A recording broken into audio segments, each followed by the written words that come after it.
Recording's rolling. It's Friday, October 31st. Got this AP formula page. We've got to update this, bring in the energy equations we've been working with this week. See what those are.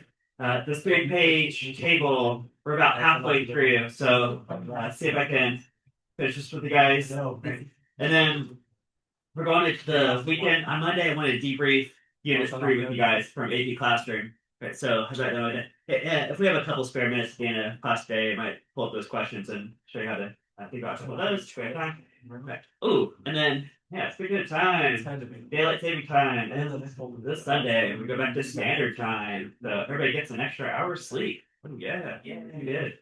Wait, that was you Huh? Oh wait, yeah. Now we get an extra hour. Yeah. Spring's the hard one for everybody's. Okay. Yeah, we get an extra hour here. All right. So regarding those AP equations, here's this color code that's going on. Now the colors I'm using myself are matching my my poster banners. So like the dark red ones, that was kinematic motion. Okay. The orange was dynamics. So we did those. Okay. And then remember in gold here I have this is universal gravitation and this is centripetal acceleration for circular motion. Right? And then I have some of the rotational kinematic formulas here. So you guys are in turntable physics, that sort of thing. Right? And then I sneaked one way down here. Right? Okay, so that's what we got so far. So you guys probably matches mine. Right?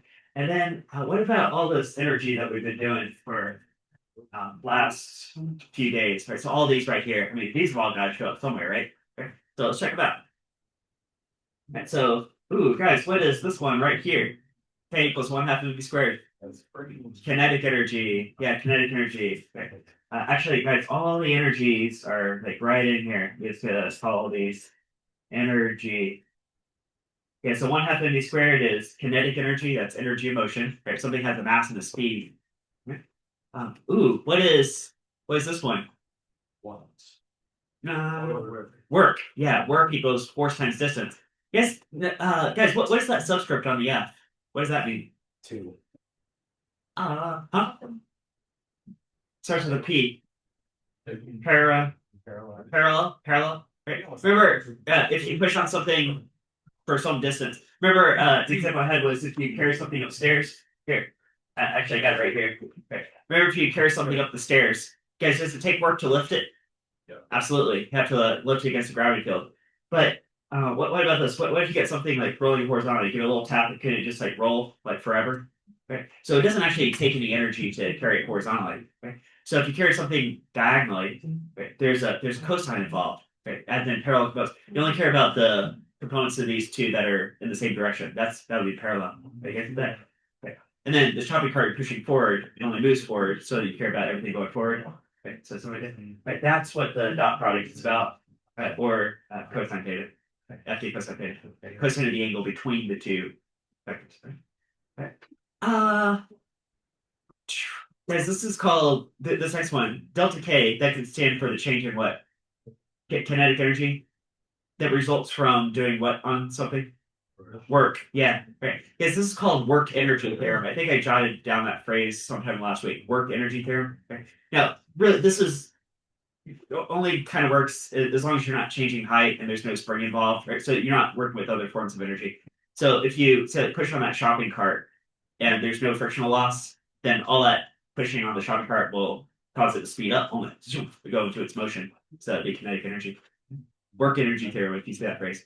What's this one right here? Yeah, spring potential energy, 1/2 kx squared, right? Energy stored in spring, or the work that it would do to stretch or compress a spring. So spring potential energy. Right? By the way, if AP ever just says the phrase potential energy out of context, are they referring to gravitational potential energy or spring potential energy or both? Okay, it could be both. It could be both. So if there's a spring involved and there's also a height change, you have to be careful because it's a little bit ambiguous. I don't know why sometimes they leave that kind of ambiguous. But potential energy could be gravitational potential, or in this case, spring potential. Okay. What is this one right here? Yeah, universal gravitational potential energy. Okay. So this one you have to use. Did we use this to derive escape speed the other day? Escape speed, right? Or anytime you have a changing gravity field. Now this one you don't see used very often. I did see it show up in the puzzles that are do this time on AP Classroom. Okay. Right. So yeah, every once in a while. But more often you see this one right beneath it, which is also gravitational potential energy. But this is if you establish a set gravitational field used to MGH, right? MG delta Y, same idea. Right. And then, ooh, what's this one beneath it? What does this P stand for? Power, work over time, or changing energy over time, same idea. Okay. And then right beneath it, hey, remember I showed you guys, I think I might have it within reach also, that you can take that expression, oh, it's right here. You can rearrange it. You get force times speed, zoop, force times speed, be the power output of the motor at the top of this elevator shaft, zoop, straight there it goes. Okay. Okay. And that's that one right there. Okay, and that right there, those are all the new ones we've covered. So I'm going to circle those. I got green because I got some green posters. Those are related to work, energy, and power. Right, all those right there, work, energy, and power. All right, so now you guys know where to find those on the bottom of the page. Okay. And your AP Classroom questions this weekend, if you just refer to these, then you should be able to, that should be all the formulas you need this weekend. Okay. All right, you guys think? I actually have a couple students who finished the AP Classroom assignment already. Oh, because I checked. All right, so a few of you guys finished already, and then the rest. All right. Let's go on to this table. Right, so these are like some very fundamental classic scenarios. We got Galileo drops the ball. Like, what's the crash speed? Actually, what's the final speed is sort of the universal question on this table. We got cannonball fired straight up. The old way we used to think about this was in terms of projectiles. So we got to bring up the components. What's the X component? What's the Y component? Okay. But the new way of doing it is you just cut through a bunch of stuff. Right? You don't have to worry about how much time it took to get here. Right? You just look at energy mix. This kid going down the sled and the car breaking to a stop. These are my classic open system examples, right? Where maybe there's a frictional loss that's taking energy sort of out of the system. Okay. Got those. Yeah, usually the classic question with car braking to a stop is what is the braking distance, not the final speed, obviously, but okay. Or maybe you're given the braking distance and you're asked what's the coefficient of friction or what was the initial speed of the car. Right? You guys think if you were a forensic investigator and right, you saw some car crash and maybe there's a dispute about like who was driving how fast, right? You could look at the skid marks on the road and kind of backtrack with some physics, trying to figure out, okay, well, you must have been going this fast. Right. Ooh, we got the block Springer system. I like this one because it's got these three different forms of mechanical energy. Right? You can solve for the speed at the top. It's that funny looking expression. Got bungee jumper, which you pull straight off an old APFRQ. Right, and then we were getting these Atwoods, and we were able to do one of the Atwoods. Right? I bet this other one is probably a pretty similar thought process. Right? So the classic Atwood, really the only difference between the one we're about to do and the last one we did on this table is right now we've got a mass that's also being lifted up. Right? Before this top mass on the table is being pulled horizontally. Right? So changing kinetic energy has some inertia that matters. Right? But now it's also being lifted against gravity, isn't it? Right? The classic Atwood. Right? So what do you guys think are going to consider to be in the closed system? Yeah, M1, M2, and the Earth. Yeah. Okay. So we're focused on these masses. Okay, obviously they have mass each, right? And they're changing their motion. So something about kinetic energy. I know each of these blocks definitely has some kind of kinetic energy going on. Right? And the fact that they're undergoing a height change, yeah, you also have to bring in the Earth if you want to make it a closed system because they're going against gravitational force. Okay. So there might be like a few different ways to set this up, but I'm sticking to my convention here. Okay. What's sort of providing all the energy for the system to even move at all? Yeah. Potential energy of which block do you think? The small block or the big block? Big block. Yeah, I think that big block, which looks like M2. So it looks like M2 is going to fall. So what's the form of energy? How do you write that? Yeah, M2GH. Okay, so we're looking at that heavy mass. It's in a gravity field. Looks like it's falling down some distance h. No, that's maybe an arbitrary distance that we wrote off. We said, okay, it's supposed to fall like 35 centimeters. Okay. And then the classic question, because what question would you kind of be looking for if you're thinking in this context? If it falls some distance, at the end of that motion, it has some what?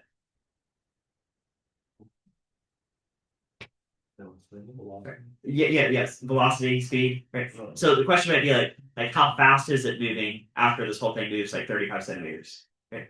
Okay, and then now you could do it the old way with, okay, I could solve for the acceleration, go through Newton's second law, and I could go to kinematic, and I could figure out what you could. Okay. But if you do it this way, it's probably a little faster. You save a little time. Okay, so the fact that this large block is falling, I think that energy is going to go to three places. Where, and where? What's one place?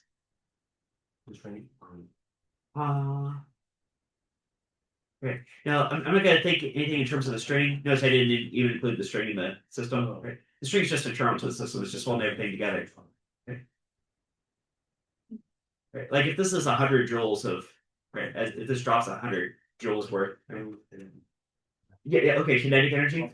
Is it true each of those blocks is in motion at the end of that height change? Okay. So I have a 1/2 m1 v squared plus a 1/2 m2 v squared. Okay. But what else? I'm still forgetting something. I mean, actually, if I stop right here, this looks a lot like this, but this is different. Huh? Potential energy of which block? Yeah, M1 has to be lifted, doesn't it? And doesn't that require some energy to lift something? Yeah. M1 GH right here.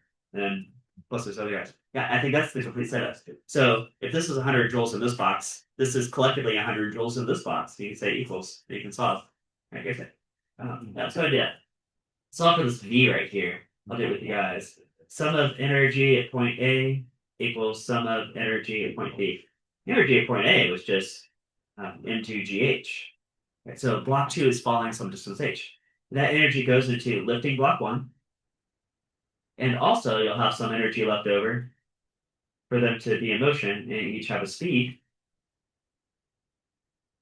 I tend to say speed when we're in the energy section because energy is a scalar. So it doesn't really matter what direction it's going. All right, so can you solve for the speed here?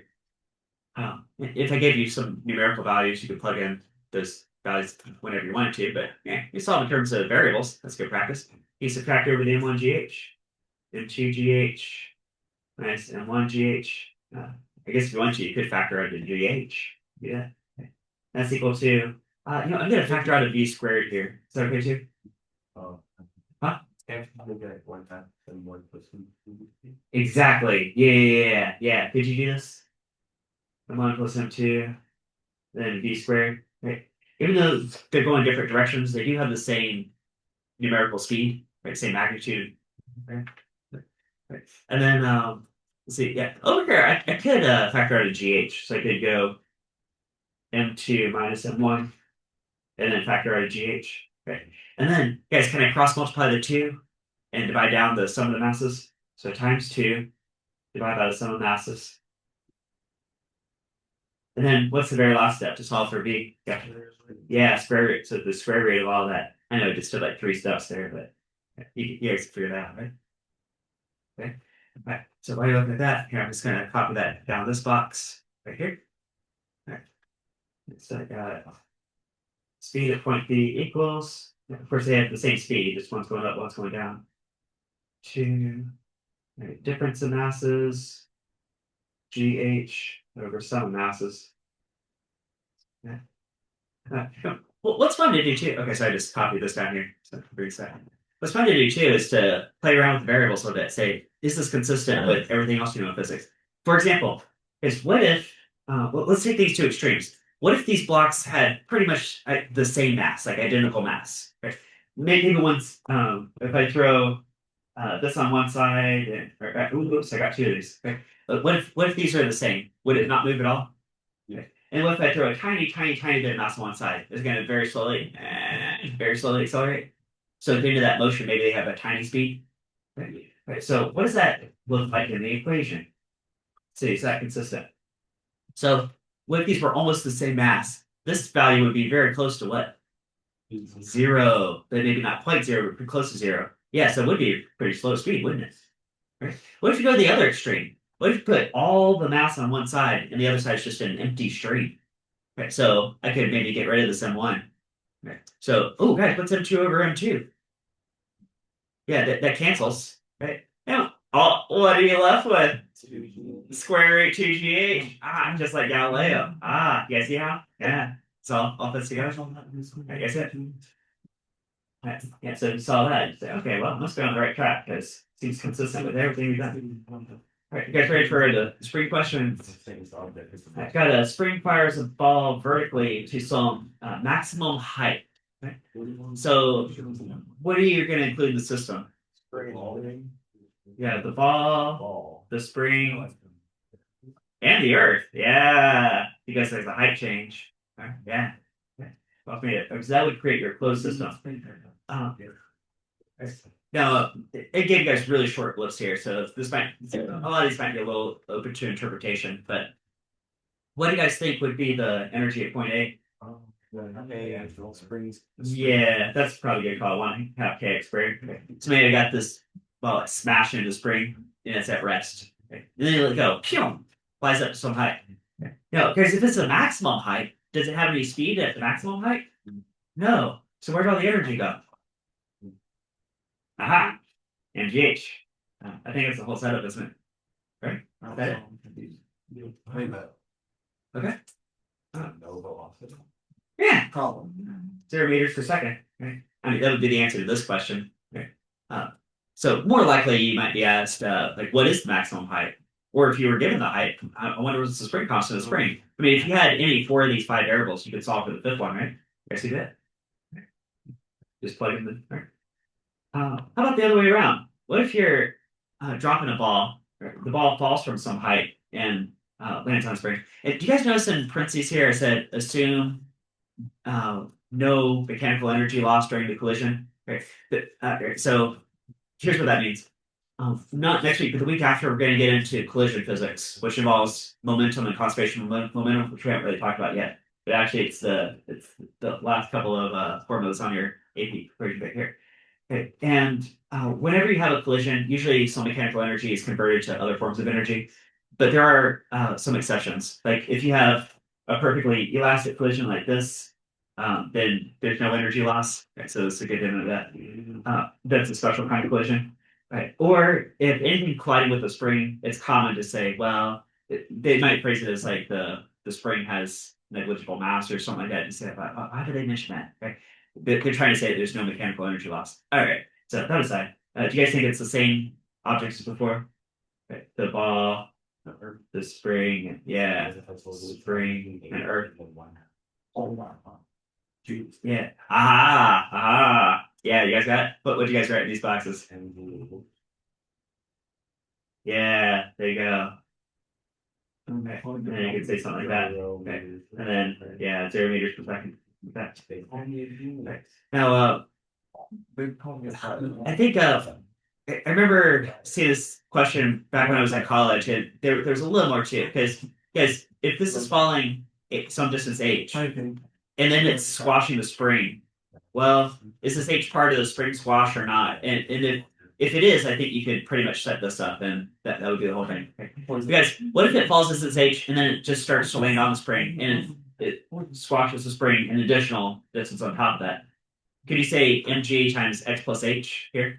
Okay, and then this could be 1/x squared. Yeah. Yeah. Okay. So you have to be careful about exactly how do they define h or something. Ooh. Now these last two are a little trickier. Actually, this one is kind of new in terms of what we're doing. Because I got the ball rolling. Ooh, guys, rolling. It's like rolling. Huh. You guys remember I mentioned there is energy of like rotating, right? Which is like this right here. Which we haven't even done yet. This is more like probably maybe December or January. We'll get to this. But see if we can set it up anyway. What do you think would be in the system? Yeah, the ball. Yeah, the earth. And in this case, you might actually also include the incline. I'm going to throw in the incline. Right. Reason being because there is a frictional force from the surface. Because if there wasn't, it wouldn't actually roll. Right. You need some kind of frictional force to induce rolling. But the funny thing about this friction force is if it's static friction, if it rolls without sliding, a lot of times you'll see that phrase, something like this. That friction isn't actually taking energy out of the system. It's just inducing rotation. Right. But this could be your closed system. Okay. Now, what kind of energy do you think at point A? Yeah, MGH, gravitational potential. Okay, so if it starts from rest. Okay. Okay. And then you let it go. It's going to roll. Now, when it gets to the end at point B, if you point a radar gun at it, it does have a linear speed, right? And yeah, but yeah, and it's also rotating additionally to that. This is exactly how you say that. You say, yeah, 1/2 mv squared plus this 1/2 I omega squared. 1/2 I omega squared. Wait. I'm gonna dig up. Hello. Dig up something here. Sorry. There we go. So this is future content, but I'm just gonna throw an idea at you guys here. Actually, let me get this one too. Wow. Here, let's do this. Okay. So that I. Do you guys think that these two rolling objects would roll differently? Because let's see, one's a sphere, one's a cylinder, right? You guys think they roll differently? Right, something like that. Okay. And a way you can start to make sense of that, quantify that is, let's say, I guess that's kind of this versus this, isn't it? Right? Okay. So this I represents inertia in a rotational sense, called rotational inertia. Okay. So yeah, how massive is it matters, but also how's that mass distributed? Like, what if you have this cylinder versus this cylinder? It actually works a little differently. Okay. Versus what if you call it a sphere? Okay. Depends on the radial side. Okay. So yeah, eventually you guys will see this and we'll work with this. In time. That'll make more sense in the future. Okay, let's not worry about this last box, but I do want to point out actually just one thing. Guys, do you think that its linear speed is related to how fast it's rotating? Yeah, because I think the further it rolls, the faster it's moving in both senses, right? In a linear sense and also in a rotation sense. Okay. That's what this hint is right here. Did you guys remember this from turntable physics? You guys know that omega is equal to V divided by R? Is that? So this V and this omega are not independent of each other. Right? So I could take this omega, for example, I could substitute V over R. Ooh, right? You guys get that? Right. Yeah, so that'll set up a yeah, really positive question in the future, but I'll just leave it there. Okay, and then last one. Two asteroids, let's say they have the same mass as each other, each mass M, gravitate closer together. So they start at position A and they gravitate closer to position B. Let's say they start from rest, because that would probably be the case. Guys, would you put each asteroid? Yeah, each asteroid, yeah, so asteroid 1, asteroid 2 would be in the system. Okay. And that could be the entire closed system. And they're out in deep space, so there's nothing else relevant going on. So they start from rest somehow and they're going to gravitate closer together. Okay. And okay, here's what kind of energy at point A? Yeah, negative G M M over R. Okay, that'd be it. Okay. We've accounted for both of the asteroids, that distance between, we'll call that R sub A. You like that thing. Yeah. Okay. Now, as they're gravitating close together, now they're at radius b from each other. What kind of energy? Negative GMM over RB. Yeah, like GMM over RB. Okay. Plus what else? And 1/2 MV squared. Yeah, 1/2 mv squared for that asteroid, plus another 1/2 mv squared for this other asteroid. Okay. Like that. No, yeah, this one's a bit fun to navigate because yeah, you definitely don't want to forget the negative. Because remember, in a universal context, I was telling you guys this back when I was driving escape speed with you guys. Okay? In universal context, yeah, potential energy is actually always considered negative. And mathematically, it works that way. Okay, so yeah, do you guys think you could solve for this V? Okay, you can solve for the V in terms of everything else. Yeah. So I'll just say that there too. But it's good idea. Wait, is there one above that? Yeah. What are we supposed to? Oh, well, I'm not gonna grade this box or this box. Okay. But yeah, I guess if you want a challenge, you could substitute this V over R for omega and solve for V. And same thing here. I mean, you could solve for V. You could do it. It would just take a few minutes and yeah. I want to give you guys some hints on the AP class. Right? Okay, you guys good? Yes, do that. Let's see. All right. Guys, double check. Make sure your name's on this table. Okay, is your name on the table? Okay. And as you're walking out of class today, just turn this into the gray tray, and I will put in the points for that over the weekend. Put in the points. Right. Actually, you know what? I'm gonna go ahead and get you guys your textbook puzzles. We haven't got these yet, but here, so I'll hand you guys these. next week I'll find a day or two to solve some of these with you guys in class. Okay? And I think we'll probably deal with the same way we did last time. So it's just kind of whatever we do in class, but that's my plan right now anyway. But I'll at least get things in your hand so you can read them.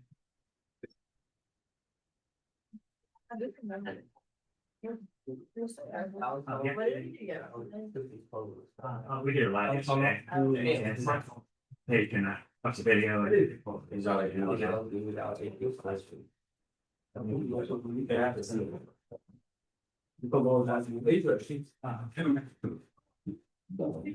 All right.